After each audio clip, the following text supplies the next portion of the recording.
maintenance to check the condition of it. They mount a laser on this mounting hole, and they shoot it to different parts of the airplane just to make sure that everything is where it needs to be. So the situation is there's a cap that's missing on it, and as far as I'm concerned, it looks like it's inconsequential, or you just put a piece of tape over it and it's fine.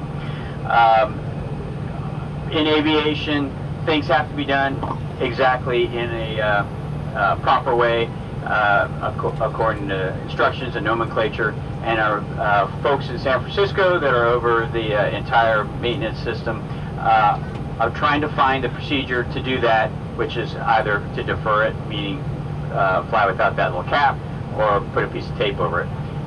It's a really simple thing. As far as safety, it's inconsequential, like I said, but according to the FAA, we have to do it a certain way, meaning that they have to get the exact procedure, meaning even knowing what that little hole is called. It's something that's used very, very rarely, and so that's where we are. And like I said, it's a bit embarrassing to be telling you that, but that is the situation. It's really more of a legal, technical thing as opposed to being a safety issue. So if you hear me talking about a hole in the side of the airplane, it's supposed to be there. It's just supposed to have a cap over it. So I wish I could tell you something that was a little bit more interesting or sensational, but it's as simple as really, I think it just needs a piece of tape over it.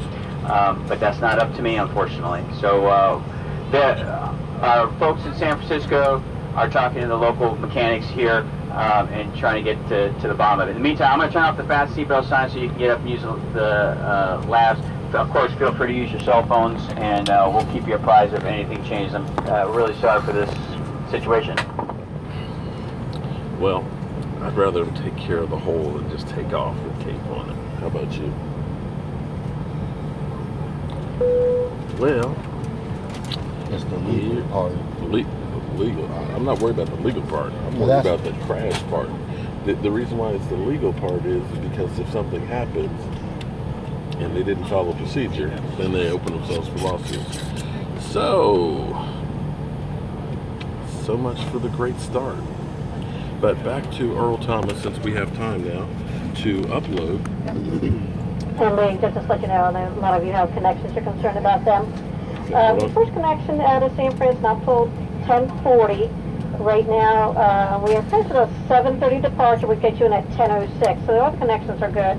If we take a little bit longer, we'll still be okay on those. But we are keeping an eye on those. But right now, your connections are fine. Ours is not okay, so we'll see if that happens. But anyway, back to Earl Thomas. Yeah, the Seattle Seahawks have not talked to him in a long, long time, and it's going to be interesting to see if they go ahead and make that move and go ahead and give the Cowboys a call. The Cowboys have a standing offer, from what I'm told, for him, and we'll see how it goes. I'm hoping that we could do it for a third round, but Brian Brodus did say that they've got a second round offer on there. A cap. I can't believe we're holding and waiting for a cap. Well, it's not so much the cap. Just have to figure out what that do for the legal part of it. Yeah. But that's because they said it technically can go without the cap.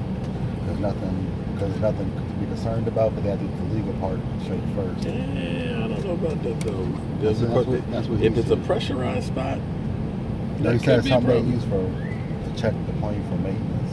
Yeah. Okay. But they have to do the legal part first before you can leave. That's what they're waiting on. Yeah. Well, hopefully we'll get out of here soon. We'll be okay because we're not leaving until 1 o'clock on our connection flight. Yeah. So we'll be fine. At least we got plenty of leg room.